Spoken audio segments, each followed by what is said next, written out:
Hello guys, welcome back to my YouTube channel study with Jyoti. So last time आपने देखा था कि हमने मल्टीप्लिकेशन थ्योरम करी थी किस पे, इंडिपेंडेंट इवेंट्स पे बेस्ड, राइट। उससे पहले हमने कंडीशनल प्रोबेबिलिटी देखी थी, इंडिपेंडेंस इवेंट देखे थे, मतलब कई चीज़ें हमने देखी थी लास्ट टाइम। ठीक है, तो आज वाली जो वीडियो है उसमें हम देखने वाले हैं सबसे इंपॉर्टेंट थ्योरम। शायद आप भी आइडिया मतलब लग ही गया होगा आपको भी कौन सी थ्योरम करने वाले हैं, बेस थ्योरम। ओके, तो ये बेस थ्योरम मतलब हमारी इतनी ज़्यादा इंपॉर्टेंट क्यों है, मतलब ये क्वेश्चन आता है और हम क्यों से पढ़ रहे हैं, राइट। तो जो बेस थ्योरम है ये हमारी first of all 12th book से स्टार्ट हो जाती है, ठीक है, एंड आई थिंक 11th में भी है। तो ये 11 12 से स्टार्ट होकर मतलब लास्ट तक जाती है। ओके, और ये इंपॉर्टेंट क्यों है, क्योंकि इसमें क्या होता है, एक छोटा सा अलग टॉपिक और आ जाता है। जैसे कि क्या होता है हमारे पास कि कोई हमारे पास इनिशियल इन्फॉर्मेशन तो गिवन होती है, ठीक है, उस पर बेस्ड हम नॉर्मल प्रोबेबिलिटी कैलकुलेट करते हैं जो हमने अभी तक करा है, राइट। बट जैसे कंडीशनल प्रोबेबिलिटी में देखा था आपने कि हमें कुछ कंडीशन गिवन थी, राइट, फिर उस पर बेस्ड हम प्रोबेबिलिटी निकाल रहे थे। बट अब ठीक है, मतलब वो वाला जो कॉन्सेप्ट है वो यहाँ पे यूज़ हो रहा है, ओके, बेस थ्योरम में। तो अब बेस थ्योरम कैसे बनी है, मतलब वो कंडीशनल प्रोबेबिलिटी पे बेस्ड ही बनी है बेसिकली, क्योंकि शुरू में हमारे पास क्या होता है कि न्यू मतलब बिल्कुल इनिशियल इन्फॉर्मेशन होती है, उस पर हम प्रोबेबिलिटी कैलकुलेट कर देते हैं उस इन्फॉर्मेशन को यूज़ करके, ठीक है। उसके बाद क्या होता है कि हमें एक नई इन्फॉर्मेशन गिवन होती है, ओके, मतलब क्वेश्चन के अंदर ही कुछ और चेंज करके या फिर उसी के अंदर कुछ मॉडिफिकेशन करके, ठीक है। जैसे कि सपोज कोई भी जैसे आप एग्जांपल ले सकते हो इस पे बेस्ड, ओके। तो नई इन्फॉर्मेशन जब ऐड हो जाती है तो अब जो पुरानी प्रोबेबिलिटी है उसी का यूज़ करके बेसिकली हम, और मतलब जो हमारे पास अब गिवन होगी नई इन्फॉर्मेशन, उस पे बेस्ड हम प्रोबेबिलिटी निकालेंगे अपने लास्ट वाले को एज्यूम करके, ठीक है। मतलब जो हमने कंडीशनल प्रोबेबिलिटी देखी थी उसी को यूज़ करके हम बेसिकली बेस थ्योरम मतलब देखते हैं, ओके। तो इस लेक्चर में हम देखने वाले हैं पूरा इसका स्टेटमेंट थ्योरम एंड इसके जो रिमार्क्स थे, कुछ मतलब इंपॉर्टेंट पॉइंट जो होते हैं कि इसके क्या क्या रिजल्ट्स रहे होंगे, ठीक है। तो वो सब हम इस वीडियो में देखने वाले हैं। तो ये वीडियो तो है ही इंपॉर्टेंट, तो आपको आई थिंक क्लास तक देखनी चाहिए, ओके। सो या गाइस, तो गाइस अब हम स्टार्ट करते हैं, क्योंकि ये वाली जो थ्योरम है बहुत ज़्यादा इंपॉर्टेंट है, ओके। मतलब 12th क्लास में हमने पढ़ी हुई है ये, ठीक है। बट स्टिल बच्चों का मतलब डाउट होता है कि कैसे हम यूज़ कर रहे हैं इस थ्योरम को एग्जाम्पल्स में, ठीक है, प्रैक्टिकल मतलब लाइफ में, ओके। तो ये हमारे ग्रेजुएशन में भी आती है, और इवन मतलब अगर आप पोस्ट ग्रेजुएशन कर रहे हो तो उसके बेस के लिए भी मतलब ये इम्पोर्टेंट होती है, okay. So guys let's start now. तो सबसे पहले जैसे मैंने आपको बताया कि हमारे पास सबसे पहले क्या गिवन होता है, एक प्रायर प्रोबेबिलिटी होती है। तो प्रायर प्रोबेबिलिटी इसमें किसको बोल रहा है कि जो हमारे पास इंफॉर्मेशन होती है इनिशियली, ठीक है, कि आपके पास ये चीज़ है, आप इसकी मतलब प्रोबेबिलिटी निकालो। सपोज मेरे पास एक कॉइन है, ठीक है, उस कॉइन को मैंने थ्रो किया तो मेरे पास आया सपोज हेड और टेल, दो चीज़ें मतलब आएगी मेरे पास। बट मेरे को प्रोबेबिलिटी निकालनी है सपोज हेड आने की प्रोबेबिलिटी, तो मैं सिंपली निकाल दूंगी 1/2, राइट। बट अब ठीक है, ये मतलब हमारा काम हो गया, प्रायर प्रोबेबिलिटी हमारी निकल गई। बट उसके बाद भी हमारे पास कुछ और इन्फॉर्मेशन आ जाती है वहाँ पे, ठीक है। मतलब हेड आया तो मतलब कुछ भी इन्फॉर्मेशन हो सकती है नहीं, जैसे आप हम एग्जाम्पल करने वाले आगे, तो उसमें आपको मतलब पता चल जाएगा, ठीक है। तो मेरे पास एक नई इन्फॉर्मेशन आती है, अब उस पे बेस्ड मेरे को नई इन्फॉर्मेशन को यूज करके, नई इन्फॉर्मेशन हमने किसको बोला, जैसे हमने कंडीशनल प्रोबेबिलिटी पढ़ा था, ठीक है। तो कंडीशनल प्रोबेबिलिटी में क्या था कि मेरे को एक कंडीशन गिवन होगी, मतलब एक इन्फॉर्मेशन नई और गिवन होगी, ठीक है। तो उसको यूज करके मेरे को नई प्रोबेबिलिटी निकालना है, राइट।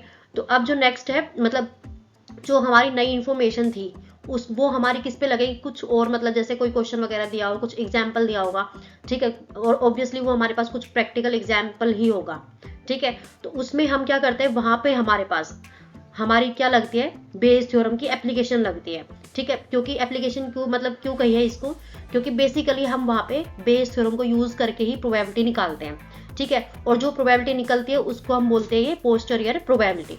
तो आप नाम से मतलब देख सकते हो कि प्रायर प्रोबेबिलिटी मतलब जैसे हम बोलते हैं ना कि प्रायोरिटी पे कोई चीज़, तो प्रायोरिटी का मतलब क्या होता है कि जो सबसे पहली चीज़ें आती है, मतलब कि जो सबसे ज़्यादा इंपॉर्टेंट आपको पहले वो करनी है, ठीक है। तो यहाँ पे जैसे प्रायर प्रोबेबिलिटी उसी को ही बोला है कि जो हमारे पास शुरू में इनिशियल की जो चीज़ें होंगी उसकी प्रोबेबिलिटी आपको कैलकुलेट करनी है, तो वो हमारी होगी प्रायर प्रोबेबिलिटी, ओके। फिर आपके पास कुछ और इन्फॉर्मेशन गिवन होगी तो उसको बोल दिया है इन्फॉर्मेशन, मतलब न्यू इन्फॉर्मेशन, ठीक है, मतलब कुछ इन्फॉर्मेशन आपके पास आएगी नई, ओके। तो अब उस पर हम लगाते हैं ये बेस थ्योरम, ओके। फिर लास्ट में हमारा आता है कि हमने बेस थ्योरम को यूज करके नई इन्फॉर्मेशन की प्रोबेबिलिटी निकाली है, तो उसको हम बोल देते हैं बेसिकली पोस्टीरियर प्रोबेबिलिटी, ओके। तो गाइज ये था मतलब हमारे मतलब कॉन्सेप्ट थे बेसिकली, इसको हम बोल सकते हैं कि यहाँ पे ई आएगा, सॉरी, ठीक है। तो ये हमारे हो गए steps of Bayes theorem, okay. तो अब नेक्स्ट अब हम देख लेते हैं इसकी प्रॉपर स्टेटमेंट कि इसकी स्टेटमेंट क्या है। ओके सो लेट्स तो अब गाइस देखो यहाँ पे हमारी क्या है statement of the Bayes theorem. Okay so अब इसे हम मतलब रीड करते हैं कि प्रॉपर स्टेटमेंट क्या है। ओके सो इसमें क्या है कि if E1 E2 E3 and En are mutually disjoint event. Okay ये म्यूचुअली डिसजॉइंट इवेंट बोला है, इसका मतलब है कि इनमें कुछ भी मतलब डिसजॉइंट है, इनमें कुछ भी कॉमन नहीं है। जैसे हम E1 और E2 ले लेते हैं तो इन दोनों में से कुछ भी कॉमन नहीं है, उनका जो इंटरसेक्शन आएगा वो हमारे पास फाई आएगा। ठीक है मतलब कुछ भी कॉमन नहीं है तो उनका जो कुछ कॉमन मतलब उसको हम जीरो मान लेते हैं। ओके तो अब देखो यहाँ पे विद P ऑफ EI दिया भी है कि not equal to zero, but जो उसकी जो प्रोबेबिलिटी आएगी वो हमारी क्या है हर एक इवेंट की नॉट इक्वल टू जीरो। इसका मतलब उसकी प्रोबेबिलिटी जीरो नहीं है, जीरो से ज्यादा ही है। ठीक है जीरो से ज्यादा मैंने क्यों बोला है और कम क्यों नहीं बोला ये आपको पता ही है, क्योंकि जो हमारी प्रोबेबिलिटी है वो हमेशा हमारी क्या होती है ग्रेटर देन जीरो होती है। यहाँ पे आप ई भी ले सकते हो। ठीक है हमेशा मतलब ग्रेटर देन जीरो होती है और इक्वल टू भी जीरो हो सकते हैं यहाँ पे, बिकॉज अगर जैसे कुछ होता है ना कि कोई केस पॉसिबल ही नहीं होता तो उसमें हमारी इक्वल टू जीरो भी होती है प्रोबेबिलिटी, बट बहुत माइनर केसेस में। ठीक है तो यहाँ पे इसलिए बोला है कि नॉट इक्वल टू जीरो है। और जो ये आई है ये हमारा कहाँ से कहाँ तक जा रहा है 1 2 3 एंड सो ऑन एन तक। ओके इसलिए मैंने यहाँ पे लिखा है कि E1 E2 E3 and so on En। Okay तो then for any arbitrary event A which is a subset of this one. तो अब यहाँ पे देखो क्या बोला है कि हमने एक और इवेंट को इंट्रोड्यूस करा दिया है A इवेंट को। ठीक है अब ये A इवेंट क्या है कि जो हमारे पास कुछ नई इंफॉर्मेशन गिवन होगी उसके अकॉर्डिंगली। ओके तो यहाँ पे क्या है कि ये हमारा सबसेट है किसका EI का। ठीक है और जो हमारा EI है बेसिकली वो क्या है सबका यूनियन मिलाए तो हमारा बेसिकली वो EI बनेगा। ठीक है and such that P of A is greater than zero, जो मैंने अभी आपको बताया। यहाँ पे हमारा A की प्रोबेबिलिटी बताइए कि ये हमारी ग्रेटर देन जीरो रहेगी। ठीक है तो अब यहाँ पे बोला है कि वी हैव, तो अब देखो इन्होंने कैसे डिफाइन करी है मतलब बेस थ्योरम को पूरे इस फॉर्मूला के अकॉर्डिंग कि P of EI slash A। इसका मतलब क्या है कि A जो है A की प्रोबेबिलिटी आपको मतलब गिवन होगी यहाँ पे। ठीक है तो यहाँ पे हमारी बात होगी कंडीशनल प्रोबेबिलिटी की। इक्वल टू क्या आना चाहिए कि P ऑफ EI। ठीक है ये भी मैं आपको बताऊंगी यहाँ पे EI क्यों आया है। डॉट मतलब मल्टीप्लाई में है P of A by A slash EI divided by है क्या हमारा summation I is equal to 1 to n P of EI dot P of A slash EI is equal to, ये हमारा आ जाता है ये सेम, और ये जो पूरा एक्सप्रेशन है ये हमारा P ऑफ A के इक्वल आना चाहिए। ठीक है और ये हमारा जो I है वो कहाँ से कहा था 1 to n। ओके इसको मान लिया मैंने स्टार इक्वेशन। ठीक है जो हमें प्रूव करना है राइट। तो अब हम चलते हैं नेक्स्ट स्टेप पे कि इसका मतलब हम प्रूफ कैसे स्टार्ट करते हैं। अब यहाँ पे हम जो इसका प्रूफ है ए की जगह से स्टार्ट करेंगे, ए से, क्योंकि हमें यहाँ पे मतलब ए का ही मेन रोल प्ले मतलब दिख रहा है। ठीक है तो हम ए से इसका जो प्रूफ है वो पूरा स्टार्ट करने वाले हैं। Okay so let's start the proof of now. तो गाइस यहाँ पे देखो अब हमारा आता है प्रूफ। जैसे मैंने आपको अभी बताया कि ए से हमारी चीजें जो है स्टार्ट हो रही है। तो अभी जैसे आपने स्टेटमेंट में देखा ठीक है कि जो हमारा ए है वो सबसेट है EI का। ठीक है तो ए हमारा जो है सबसेट था EI का। ओके तो अब जो EI था मतलब पूरे अगर हम इसको कंबाइन करके लिखना है तो उसको हम लिख सकते हैं कि union I is equal to 1 to n EI। इस यूनियन का क्या मतलब है कि ये है E1 यूनियन E2 ठीक है union E3 union E4 and so on union EN। तो इस पूरे को हमने बेसिकली लिख दिया है, मतलब इस अलग अलग लिखने की बजाय लिख दिया हमने I is equal to 1 to n and EI। Okay तो ऐसे तरीके से मतलब हमने ये वाली चीज लिखी है यहाँ पे एंड वी हैव। तो अब देखो जैसे मैंने बोला कि ए जो है हमारा ए का सबसेट है। ठीक है सबसेट होने का मतलब क्या है कि जो ए में कुछ एलिमेंट्स होंगे वो मेरे ए में ही बिलोंग कर रहे होंगे। ठीक है बिलोंग करने का मतलब क्या है कि अगर हम कुछ इंटरसेक्शन लेते हैं ए और ई का तो जो इंटरसेक्शन आएगा वो भी मेरा क्या आएगा ए ही आएगा राइट। अब वो इंटरसेक्शन ए ही क्यों आएगा वो मैं आपको बताती हूँ। सपोज मैं एक एग्जाम्पल ले लेती हूँ। ठीक है ई का ही एग्जाम्पल ले लेते हैं, मतलब ई में मान लेती हूँ आपके पास कि ई में मेरे पास एलिमेंट है सपोज 1 2 3 4 एंड 5 तक मैंने मान लिया। ठीक है अब मैं यहाँ पे ए ले लेती हूँ जो कि सबसेट है ई का ही। ठीक है इसको मैंने ले लिया सपोज 2 3 4। ओके तो अब मेरे को बेसिकली निकालना है ए इंटरसेक्शन ई। तो ए इंटरसेक्शन ई का मतलब क्या है कि इंटरसेक्शन का मतलब क्या है जो कॉमन जो दोनों में चीजें आ रही वही हमारा इंटरसेक्शन आता है राइट। तो ये मेरा क्या आ जाएगा इंटरसेक्शन में 2 3 4 ही आएगा, क्योंकि 2 3 4 इसमें भी है और इसमें भी है। ठीक है तो ये मेरा आ गया इंटरसेक्शन 2 3 4। इसलिए अब जो ये पूरा था, ये 2 3 4 क्या है मेरा, बेसिकली ए सेट ही है, ठीक है। तो ये मेरा क्या है, ए सेट है। तो इसलिए मैंने लिखा है कि ये मेरा पूरा है बेसिकली ई, ठीक है, मतलब जो कि जा रहा है ई आई से 1 से लेके एन तक, E1 E2 E3 and up to En तक, ओके। एंड जो ये वाला जो एक्सप्रेशन है, ये मेरा क्या आ गया फिर, मतलब आपने एक लॉ पढ़ा होगा, डिस्ट्रीब्यूटिव लॉ, ठीक है, जिसमें मेरे पास क्या होता है कि अगर ऐसा कुछ एक्सप्रेशन हो, जैसे ये यहाँ पे इंटरसेक्शन है, ये यूनियन है, ठीक है, तो मेरा जो मतलब जो वो होता है मेरे पास, ये साइन होते हैं, वो चेंज हो जाते हैं कि जो मेरा ये यूनियन है ये मेरा बाहर आ जाएगा और ये वाला जो साइन है ये अंदर चला जाएगा, ठीक है। सपोज मेरे पास ये वाला है कि A union B, sorry A union A intersection कुछ भी है, मतलब इंटरसेक्शन है या फिर कुछ भी है, तो ये जो एक्सप्रेशन है मेरा ये बन जाएगा कि ए इंटरसेक्शन बी, ठीक है, union A intersection C, okay, मतलब ये आपको दिख नहीं रहा वैसे, ओके गाइस। तो ये मेरा एक्सप्रेशन मतलब इस तरीके से चेंज हो जाता है। तो यहाँ पे इसलिए मेरा आ गया, ये जो यूनियन था ये मेरा बाहर आ गया और जो ये इंटरसेक्शन था ये मेरा अंदर चला गया, ठीक है, ओके गाइस। तो अब हम मूव करते हैं नेक्स्ट स्टेप पे कि हमारा नेक्स्ट स्टेप मतलब कैसे सोल्व हो सकता है, क्योंकि हमने कहाँ बढ़ना है, प्रूफ की तरफ बढ़ना है, ठीक है, कि वहां पे जो पूरा एक्सप्रेशन गिवन था उसमें हमें कैसे मूव करना है, okay. So now let's move on to the next slide. तो गाइस देखो, जैसे मैंने अभी बताया आपको कि ए यूनियन मतलब जो ए था वो हमारा सबसेट था ई आई का, ठीक है, और जब मैंने ए इंटरसेक्शन ई निकाला, ठीक है, तो ये भी मेरा बेसिकली किसका सबसेट था, ई आई का, ओके।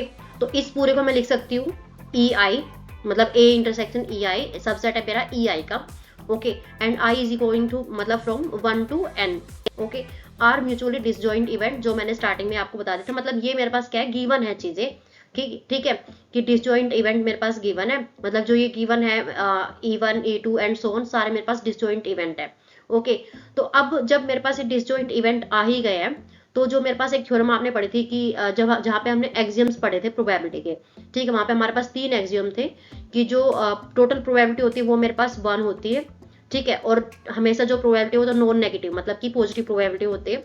और जो लास्ट वाली जो एक्सियम थी वो हमने कौन सी पढ़ी थी वहां पे, कि एक एडिशनल थ्योरम पढ़ी थी। एडिशनल थ्योरम में क्या था कि मेरे पास सारे जो इवेंट थे वो डिसजॉइंट थे, मतलब कि उनमें कुछ भी कॉमन नहीं है, ओके। तो कुछ भी कॉमन नहीं है, तो अगर मेरे पास यूनियन लगा है तो वो मेरा किस में चेंज हो जाएगा, सिग्मा में, ठीक है, मतलब जो सारी प्रोबेबिलिटी वो मेरे पास ऐड हो जाएंगी, ओके।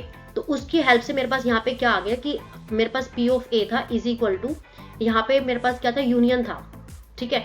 तो मैंने दोनों साइड क्या ले लिया, प्रोबेबिलिटी ले लिया पहले तो यहाँ पे, ठीक है। अब ये जो यूनियन वाला साइन है ये मेरा क्या है, डिसजॉइंट है सारे, मतलब कुछ कॉमन है नहीं, तो एडिशनल प्रोबेबिलिटी की हेल्प से मेरे पास क्या आ जाएंगे यहाँ पे, ठीक है।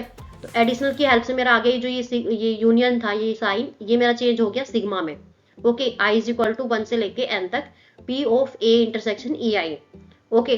तो अब देखो, आपने एक चीज पढ़ी थी, मतलब जो लास्ट टाइम ही लास्ट क्लास में मैंने पढ़ाया था आपको, मल्टीप्लीकेशन थ्योरम ऑफ प्रोबेबिलिटी, जो हमने स्टार्टिंग वाली मल्टीप्लीकेशन पढ़ी थी, मतलब इंडिपेंडेंट वाली नहीं, सिंपल जो प्रोबेबिलिटी थी हमारी मल्टीप्लीकेशन वाली थ्योरम की, ठीक है, वो हमने पढ़ा था। वहां पे क्या बोल रहा था वो कि मेरे पास suppose P A intersection B है, ठीक है, ये मेरा किस किस के इक्वल हो सकता है कि P A of A dot P of B slash A, और किसके इक्वल हो सकता है, यही चीज कि P of A intersection B है मेरा, वो इज इक्वल टू है P of B slash dot A dot slash B, ठीक है, मतलब जो गिवन होता है वो मेरा यहाँ पे आता है प्रोबेबिलिटी के साथ में, ठीक है। तो ये हमारी थ्योरम थी मल्टीप्लिकेशन वाली प्रोबेबिलिटी की, तो वो हमने जो है इस जगह पे यूज करी है।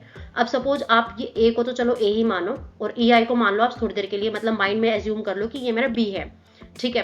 तो अब देखो यहाँ पे पी ऑफ ए है यहाँ पे, तो हमने यहाँ पे ये वाली स्टेटमेंट ना यूज करके, ये वाली हमने यहाँ पे यूज नहीं करी, ठीक है, ये वाली हमने यूज करी है। अब बी को हमने माना था क्या, ई आई, ठीक है, मतलब या ई भी बोल सकते हो, कोई इशू नहीं है, ओके।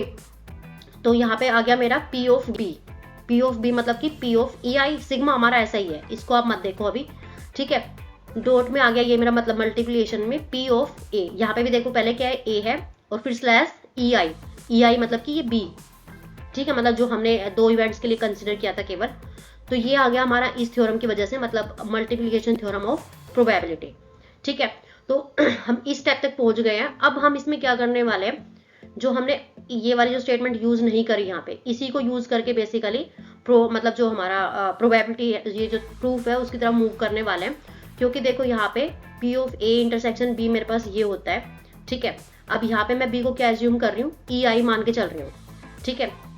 तो यहाँ पे देखो जरा एक बार कि मेरे पास suppose P of A intersection E है, ठीक है। EI सपोज मैं कह देती हूँ इसे, तो मेरा क्या आ जाएगा ये कि P of A dot P of EI slash A, ठीक है। तो यहाँ से मैं जो है इसकी वैल्यू निकाल सकती हूँ। इसकी वैल्यू कैसे, मतलब सॉरी, क्योंकि मेरे को प्रूफ में बेसिकली मेरे को इसकी वैल्यू वहाँ पे फाइंड करनी है, तो मैं सपोज यहाँ पे इसकी वैल्यू निकाल लेती हूँ। तो इसकी वैल्यू कैसे निकल जाएगी, जो ये वाला जो P ऑफ A है ये यहाँ पे डिनोमिनेटर में आ जाएगा, ठीक है। P ऑफ A हो जाएगा यहाँ पे ये, राइट।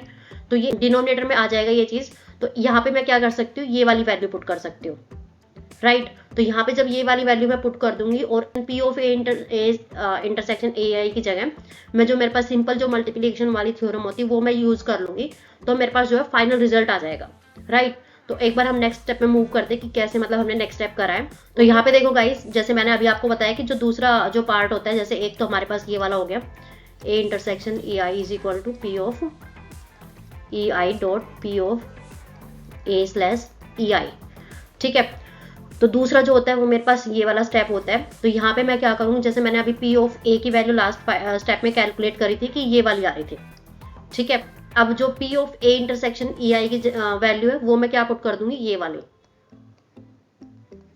Okay guys. तो अब देखो यही मेरा मतलब बेसिकली मुझे प्रूव करना था। तो यहाँ पे मुझे लगता नहीं आपको कोई इशू आएगा, मतलब बिल्कुल सिंपल प्रूफ है ये, ठीक है। एग्जाम्पल्स भी होंगे तो वो भी मतलब मेरे बहुत ज़्यादा इंटरेस्टिंग होंगे कि पूरा मतलब एप्लीकेशन बेस्ड है पूरा इस तरीके से, ठीक है। नेक्स्ट जो है मेरा क्या हो जाएगा यहाँ पे, इसको तो मैंने एज इट इज लिख दिया है, और जो ये वाला जो पूरा स्टेप है मतलब इसकी वैल्यू मैं क्या लिख सकती हूँ, P ऑफ A, ओके। तो गाइस ये था मेरा प्रूफ, और ये हमारा है फ्रॉम इक्वेशन नंबर 1 जो मैंने लास्ट स्टेप आपको अभी दिखाया था, ओके। तो ये हमारी जो थ्योरम है यहाँ पे प्रूव हो जाती है।